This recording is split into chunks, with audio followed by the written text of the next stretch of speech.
어제 본문 간단하게 정리하면 고난받는 교회입니다. 여자라고 나오잖아요.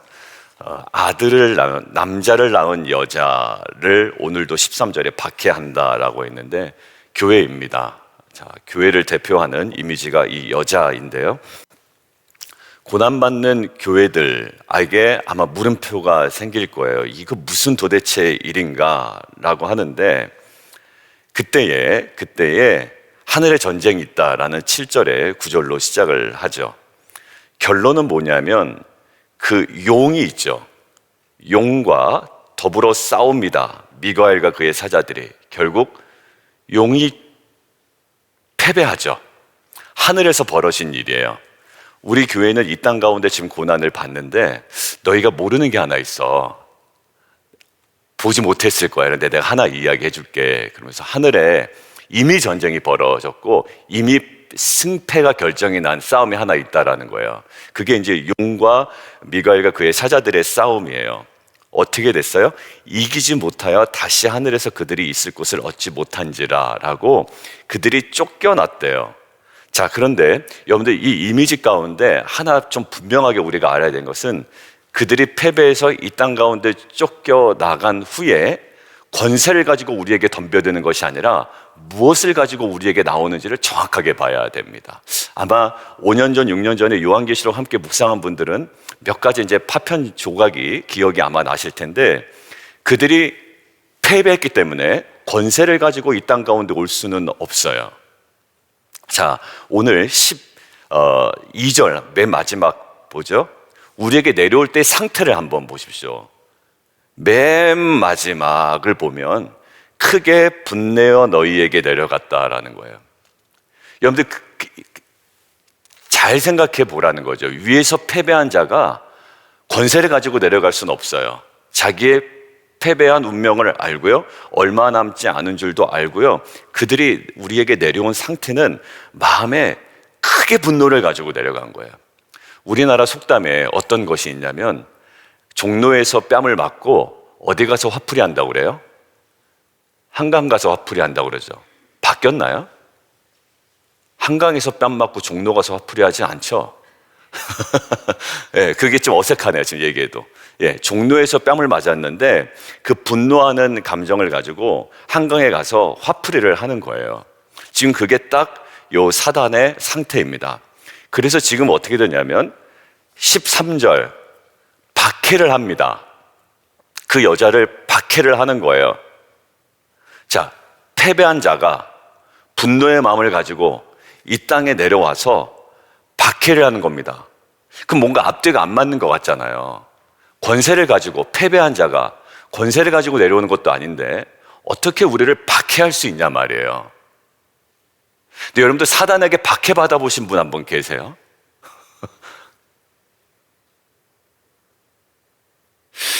잘 기억이 없죠. 그러니까 박해를 받았다라는 이미지가 어떤 이미지인지 오늘 우리가 좀 묵상하려고 그래요. 여자를 박해했다고 그랬잖아요. 그럼 사단에게 박해를 내가 받아봤나? 뭐 그냥 어떤 내가 경험하고 싶지 않은 사건을 경험할 때 나는 이 사단을 통해서 박해를 받은 거야 라고 그냥 어중간하게 이렇게 연결시킬 수는 있지만, 사실 오늘 요한계시로 얘기하는 사단이 우리를 박해했다라고 할 때 그 이미지가 어떤 이미지인지를 우리가 알아야, 아까 제가 구조 설명할 때 그래야 우리가 무엇인가를 선택할 수 있다라는 거예요. 자, 한번 볼게요. 사단이 우리를 박해했다라고 되어 있는데 박해하고 있어요, 지금도. 근데 그는 권세를 가지고 내려온 것이 아니라 분노의 감정을 가지고 내려왔어요. 그래서 우리를 박해하는데, 자, 거기에 박해 핵심이 나와 있습니다. 9절 함께 보실게요. 큰 용이 내쫓겼죠. 하늘에서 내쫓겼습니다. 이제 있을 데가 없대요. 있을 곳을 얻지 못했대요. 근데 그게 뭐냐면 옛 뱀이래요. 그러니까 에덴 동산에서 출현했던 그 뱀이에요. 똑같은 상징이에요. 자, 그 뱀이라고 하고, 뱀 곧 마귀라고도 하고 사탄이라고도 해요. 이제 그 실체가 확 드러났어요. 자, 그런데 그의 핵심적인 기술이 하나 있단 말이야. 박해의 기술이. 박해의 기술이 뭐냐면, 내가 깜짝 놀라게 교통사고를 내는 게 아니에요. 결국 모든 생명은 누구에게 있냐면 하나님께 있습니다. 여러분들 겁내지 마십시오. 여러분들 제가 가위 눌린 적이 있거든요. 예전에 무릎 수술을 받고 이게 영적인 것인지 육체적으로 제가 이 모든 것들이 다 모든 바이탈 사인이 뚝 떨어져 그런 것인지 그날 밤에 가위를 2번을 눌렸는데요, 몸을 움직일 수가 없겠더라고요. 근데 숨은 안 쉬어지고 그냥 막 어떻게 해야 될지 모르겠어요. 그래서 제가 소리를 그때 우리가 많이 들었던 얘기가 있지 않습니까? 예수의 이름을 부르고. 그래서 그것조차도 안 나와요. 그러다 갑자기 빵 터졌는데 소리가 이제 하나 외마디 비명이 한 마디 빵 나온 겁니다. 이제 옆에서 자고 있던 그 아내가, 사모가 이제 왜 그러냐고. 근데 불안해서 못 자겠는 거예요, 마음에.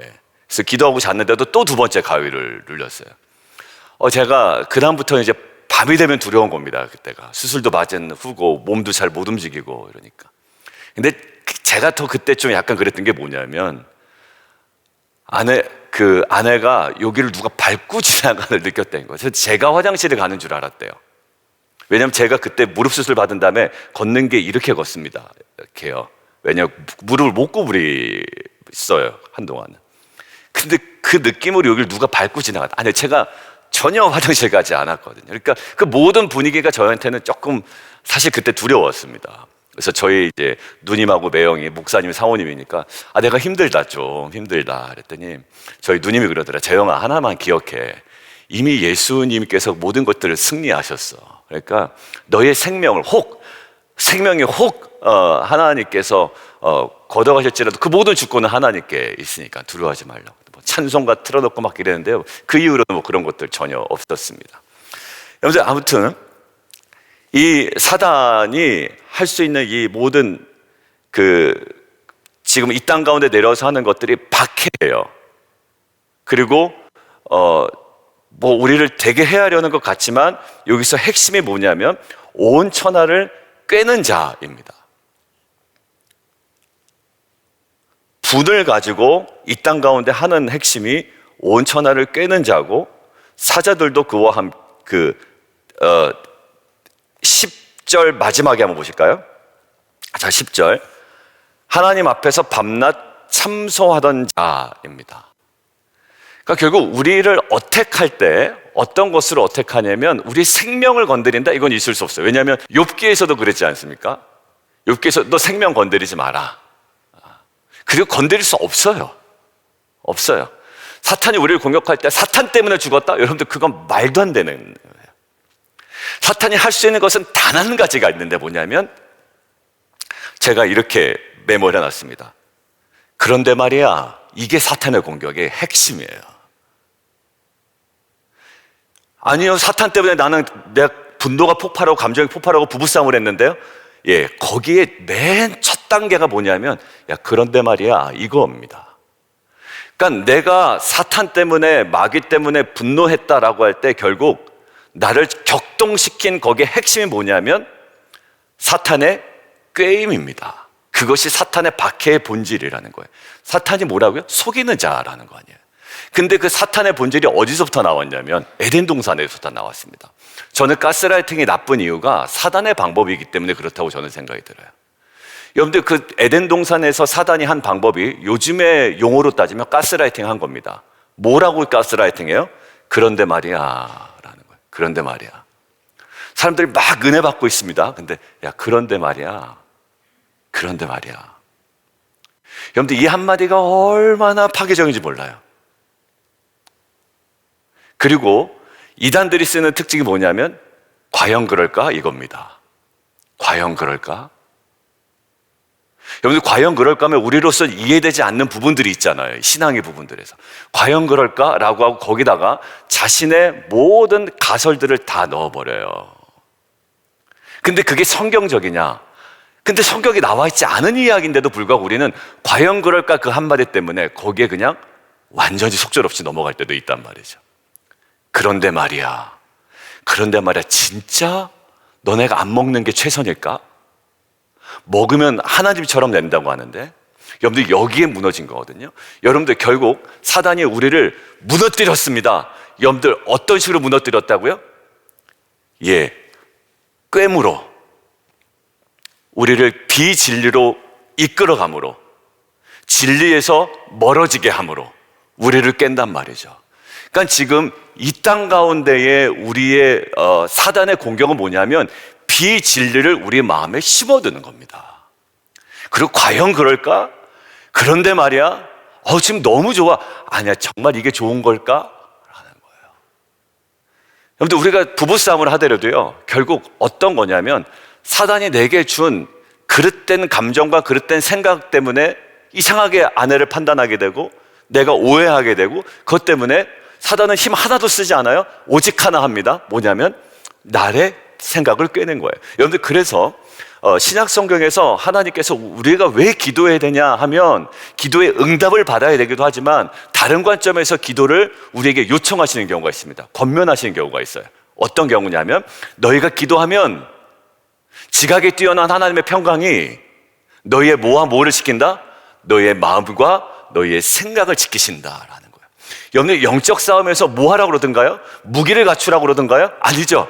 전신갑주를 입으라고 한단 말이에요. 여러분들, 이것은 뭐냐면 진리에 깨어 있으라는 거예요. 복음의 신을 신고 뭐 여러 가지 나가잖아요. 이 모든 것들이 결국 사단의 싸움은 혈과 육의 싸움이 아니다라는 것을 분명히 성경에서 기록하고 있단 말이에요. 사도 바울은 우리에게 알려줍니다. 야, 걔가 뭐 사단이 우리를 공격해서 내가 넘어진 게 아니야. 저 사람 때문에 저 사람을 통해서 사단이 공격하는 게 아니라 너의 마음속에 사단이 들어와서 지금 공격하고 있잖아. 꿰잖아. 자꾸 딴 생각을 하게 하잖아. 아니면 그 사람에 대해서 나쁜 마음을 품게 하잖아. 분노를 일으키잖아. 여러분들, 분노의 출발은 사단이 여러분들과 저의 마음속에 톡 던져놓은 그 조그마한 그 씨앗 하나 때문에 격동케 되는 거 아닙니까? 하나만 예를 들어볼게요. 가룟 유다가 예수를 왜 팔았다고 얘기 나오나요? 사단이 그의 머릿속에 그의 생각을 넣어놨다고 그러죠. 여러분들, 근데 그 생각이 누구에게나 듭니다. 예수를 팔고 싶은 생각은 다 들 거예요. 여러분들, 왜? 말도 안 되는 거잖아요. 자기가 죽는다잖아요. 우리는 정말 기대하고 병도 낫게 하고 기적도 벌이고 이제 조금 있으면 이제 로마의 압제로부터 저 예수를 통해서 우리가 해방될 수 있다고 생각했는데 갑자기 자기가 죽는다는 거 아닙니까? 엑소도스 한다라는 거 아니에요? 이게 도무지 이해가 안 되는 거예요. 여러분들, 가룟 유다에 들어갔던 생각은 단순히 가룟 유다에게만 들어갔을까? 아니에요. 근데 결국 이것을 이기지 못하면 가룟 유다가 죽였습니까? 아니죠. 사단이 심어놓은 생각 때문에 가룟 유다가 팔아버린 거 아니에요? 그리고 거기에 동조한 로마 군인들이 그를 막 못 박으면서 옷을 찢고 이것이 맞다고 생각하지 않습니까? 무엇이? 그들의 생각이 예수를 못 박은 거 아닙니까? 여러분들, 지금 사단의 전략은 저 차를 통해서 사단이 나를 치려고 그러나? 아니에요. 하나님께서 여러분들을 정말 보호하십니다. 여러분들, 오히려 저 사람 때문에 저 사람을 통해서 사단이 나한테 공격하지, 저 작자가 사단의 수하가 되어서 우리를 힘들게 하지. 아니에요. 결국 우리의 싸움은 저 사람을 통해서 역사하는 사단이 아니라 내 마음속에 심어놓은 사단의 생각들과 뭘까요? 꽹대잖아요. 우리의 생각들. 그러니까 남의 교만을 얘기하면서 더 자기는 교만해지는 거에 우리의 모습이에요. 저 사람 어떻게 이렇게 교만하냐라고 하면서 그 이야기하는 태도와 표정이 더 교만해지는 거예요. 그것이 목사든 리더든 누구든 다 그래요. 다 누가? 사단에. 이 우리를 박해하는 이 모습들의 핵심은 우리를 꿰고 그 다음에 참수하던 자예요. 하나님 앞에 가서는 우리를 참수하고요, 하나님 우리한테 와서는 하나님, 야 그게 하나님 맞냐? 이러면서 하나님을 참수한다고요. 이게 사단의 전략이에요. 여러분들, 하나님께 서운한 적 있었죠? 있어요. 그게 다 사단은, 야 하나님 그러실 수 있는 분 같아? 하나님 앞에 딱 서운해버리는 거예요. 그리고 하나님 앞에 가서는 저 사람 저렇다고 이야기하는 겁니다. 여러분들, 그게 가스라이팅하고 여러분들 이간질하는 사람의 특징과 똑같지 않아요? 이 사람한테 가서는 야 제가 저러던데? 라고 이야기하고, 저한테 가서 야 결국 저런 거에 대해서 이 사람이 이렇게 반응하던데. 여러분들, 둘이 싸우는 거에 나중에는 이 둘이, 근데 결국 누가 박해한 거예요, 중간에 이 사람이. 근데 이 사단의 공격이 지금 뭐냐면 결국 비진리로 우리를 계속 끌고 가는 거예요. 여러분들, 사단이 전쟁을 일으킨다? 아니요. 사단이 누군가의 마음에 생각을 집어넣는 겁니다. 여러분들, 제가 11월 10일에 세상으로부터 자신을 지키는 교회에 대해서 이야기를 나눴을 때, 자신을 지키는 교회의 핵심이 뭐라고 그랬죠? 첫 번째, 거짓을 분별하고 거짓으로부터 저항하고, 두 번째, 진리에 머무는 삶이라고 그랬습니다. 여러분들, 이게 내가 진리에 머물지 않으면 거짓에 딱 노출이 되기 시작하면요, 어떻게 된다고요? 아돌프 히틀러 얘기했잖아요. 여러분들, 히틀러를 통해서 사단이 일했잖아요. 근데 막 히틀러인데 일하고 싶지 않은데 막 그렇게 박해한 게 아니라요, 결국 그 안에 어떤 생각을, 비진리를 넣어놓은 거잖아요. 그래서 거기에 동조하는 사람들에게 똑같이 일을 행한 겁니다. 그런데 뭐 사단이 히틀러를 그냥 위에서 조종하듯이 조종한 게 아니라요, 딱 하나 있습니다. 그냥 꿰는 거예요. 온 천하를 꿰는 자입니다. 여러분들, 깨어있다라는 것은 어떤 건가요? 진리에 깨어있는 거예요. 그러니까 오늘 보면 이 사람들이 왜 이겼냐, 왜 승리를 거뒀냐, 너희들이 어떻게 이길 수 있느냐라고 할 때 11절에 명확하게 나와 있는데 우리가 간과할 수 없는 부분이 있어요. 11절, 우리 형제들이 이겼대요. 이겼는데 뭘로 이겼다? 어린 양의 피. 이것은 우리의 본질적인 죄를 해결하는 능력이에요. 그죠? 어린 양의 피예요. 그런데 하나 의미심장하게 등장합니다. 우리가 이길 수 있는 방법이 이거밖에 없거든요. 함께 읽겠습니다. 어린 양의 피와 그 다음에 시작. 자기들이 증언하는 말씀으로써 그를 이겼다라는 거예요. 여러분들, 결국 예수님께서 우리의 본질적인 운명을 바꿔놓으셨습니다. 십자가의 죽음으로. 그런데 남아있는 기간 동안 영적 싸움을 하죠. 이길 수 있는 방법이 뭐냐라고 했을 때 자기들이 증언하는 그 진리의 말씀으로 이겼다라는 거예요. 사랑하는 성도 여러분, 요한 1, 2, 3서를 묵상할 때 자신을 지키는 교회, 내가 은혜로서 너희를 지켰어. 근데 너희도 사실 세상으로부터 자신을 지켜나가야 돼 라고 할 때 요한 1, 2, 3서에서 핵심은 뭐냐면 진리와 사랑이었거든요. 진리와 사랑. 그리고 더 핵심적으로 3서에 가니까 진리였어요. 자, 그러니 이 진리, 결국 에덴 동산에서 무너지게 된 핵심도 뭐냐면 사단이 진리를 막아버린 거예요. 이제 가스라이팅 할 때 딱 차단시킵니다. 그리고 야, 사실은 나만큼 너 좋아하는 사람 없어. 야, 그게 너 좋아하는 거냐? 맨날 구박하고 박해하고 너 얼마나 힘들어. 나만큼 좋아하는 사람 없어. 근데요, 부모만큼 자녀 사랑하는 사람은 어딨냐고요. 근데 꼭 깡패 같은 놈들이 와가지고 야, 그게 부모냐? 야, 우리가 네 제일 사랑하지. 이 동네 불량배들이 와서 쓰는 방법이 딱 그거거든요. 야, 네 부모는 너 사랑하는 거 아니다. 딱 차단시키고 거기에 어울리도록 만들어버려요. 여러분, 에덴 동산의 모습이 딱 그러했습니다. 비진리로 딱 던져놓고 여러분들 그들이 그것들을 따먹게 하죠. 그때도 그랬고 지금도 그렇고 지금 마지막 그림도 딱 그런 그림이에요. 그런데 여러분들, 오늘 마지막으로 한 가지 이야기하고 오늘 기도하겠습니다. 그들이 이길 수 있는 방법은 진리예요. 말씀이에요. 그리고 이미 우리에겐 보장된 승리가 있어요. 자, 그런데 우리가 그 비진리 가운데 사단과 자꾸 가까워지고 연합할 때는요, 이것이 그냥 다 고난이에요. 사단으로부터 받는 고난도 있고 그 사단의 깸에 빠져서 내가 하는 말과 행동 때문에 관계에서 틀어진 것들이 그거 자체가 또 고난이에요. 그러니까 이게 계속 악순환이 되더라고요. 그러니까 내가 사단에게 노출돼서 내 생각이 전혀 딴 데로 가 있어서 관계 속이나 일을 판단이나 결정이나 이것 때문에 정신없어지는 고난도 있고요. 그런데 잘 보십시오. 이게 우리가 어디에 딱 붙어있냐에 따라서 이게 다른 양상으로 변화돼요. 잘 보세요. 14절이에요. 14절, 여자가 큰 독수리의 날개를 받아 광야로 날아간데 힘든 곳 아니에요? 그런데 그 뱀의 낯을 피한다라는 거 뭐냐면 뱀의 앞에 서 있지 않는다라는 거예요. 이제 그 생각이 나에게 못 들어오도록 뱀과 상대하지 않아요. 에덴 동산에서 우리 결정했어야 되는 것은 우리 아담이 뱀이 그렇게 유혹할 때 자꾸 어디를 아니야, 하나님이 죽는다고 했어. 아니야. 그거 아니야. 하나님처럼 된다? 그런 말 없었어. 야, 그게 되게 유혹되긴 하는데 나한테 하나님 그렇게 얘기하신 적 없었어 라고 뱀의 낯을 피하여 하나님께로 가야 되는데, 말씀으로 너 먹으면 죽는다라는 그 말씀을 가야 되는데 못 간 거 아니에요? 근데 보세요. 광야로 날아가 뱀의 낯을 피하여 한 때와 두 때와 반 때. 여러분들, 이게 뭐냐면 42달과 똑같고 1260일과 똑같다고 그랬죠.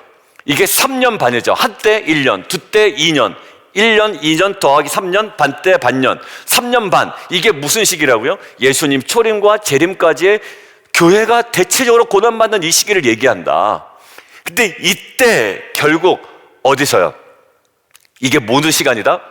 뱀의 낯을 피하여 진리의 말씀 가운데 나아가면 이때는 뭐다? 말씀으로 양육받는 시기다라는 거예요. 힘들어 죽겠네. 신앙생활 왜 이렇게 힘들어? 관계는 또 왜 이렇게 힘들어? 아니 좀 잘 해보려고 그러는데 뭐 상황은 또 갑자기 왜 이렇게 돼? 여러분들 이 투덜이 아니라 그 모든 고난과 강야마저도 한때 두때 반때 이 시간이 무엇으로 느껴지냐면 내가 지금 진리로 양육받고 있구나 하는 거. 여러분들 오늘 그래서 결정하자고 그러는 거예요. 내가 그 생각에 자꾸 노출돼서 사람 바라보는 시선도 이제 냉랭해지고 그 모든 것도 다 지금 은혜도 잊어버리고 이런 게 아니라 그거 여러분들 사단이 나에게 싫은 감정 막 쏟아부어주는 게 아닙니다. 조그마한 하나 때문에 노출되어서 이것들이 자라나게 된 거거든요. 자, 이제는 어떻게 해요? 진리로 돌아가는 거예요. 이때 하나님께서 우리에게 허락하신 예수 그리스도의 보혈로 주신 승리를 우리가 누리며 나아가는 거예요. 무엇으로요? 예수의 피와 자기들이 증언하는 말씀으로 이겼다는 거죠. 그래서 우리가 진리로 돌아갈 때, 주님과의 깊은 교제로 돌아갈 때, 라오디게아의 교회들에게 주님 간절히 원하시는 건 딱 한 가지 나요. 내가 지금 문 두드리고 있다. 계속 두드리고 있다. 문을 열고 내가 너와 더불어 먹고 너는 나와 더불어 먹자. 여러분들 그것이 회복이 되면 이 모든 한때, 두때, 반때 모든 시간들이 아유 고생이네, 지겹네, 큰일 났네, 저것 때문에 안 되겠나가 아니라 이건 뭐가? 주님과의 교제 가운데 이것은 양육받는 시간이 된다라는 거예요. 여러분들 이 양육의 기쁨이 그리고 승리의 이 소망이 우리 안에 그 어떠한 비질리 때문에도 놓쳐지지 않는 저와 여러분 되기를 주님의 이름으로 축원합니다. 그러니까 오늘도 선포해야 되는 게 우리는 이미 승리했다예요. 그 오늘도 말씀으로 승리할 수 있다라는 거예요. 어려운데 아니요, 그거 양육받는 거야 라는 거예요. 고난될 때 뭐 할 거야? 그러면 그 두 번째 삽입겟이 우리가 복음을 증거하는 증인으로 끝까지 살아가야지. 빛과 소금교의 사명을 감당해야지. 너무 요원한 소리가 아닙니다. 여러분들 진짜 실제적인 우리의 삶의 팩트라고 저는 믿습니다. 함께 기도할까요? 우리 함께 좀 기도하는데요, 이렇게 기도해요. 지난 11월 11일에 있었던 말씀을 근거로 오늘 말씀을 조명해서 우리가 이렇게 기도했으면 좋겠습니다. 하나님, 사단이 할 수 있는 분노의 감정으로 이 땅에 내려서 할 수 있는 것은 딱 한 가지인데, 외적인 표현으로는 바퀴일지 모르지만 실제적인 내용은 속이는 겁니다. 하나님, 거짓에 대한 분별과 저항과 분리를 선택하게 하시고, 하나님 그 말씀 진리에 머무는 삶을 통해 내내 고생하는 이 광야에서도 이 광야의 삶의 본질인 주님의 말씀으로 주님과의 관계를 통해 양육받는 은혜의 시기임을, 그리고 승리를 획득한 자의 여유작작한 모습임을 주님 알게 하시고 오늘도 그 풍성한 은혜를 누리게 하여 주옵소서. 우리 함께 기도하며 나아가도록 하겠습니다. 오늘 주님 이름 짧게 한번 부르고 함께 기도합니다.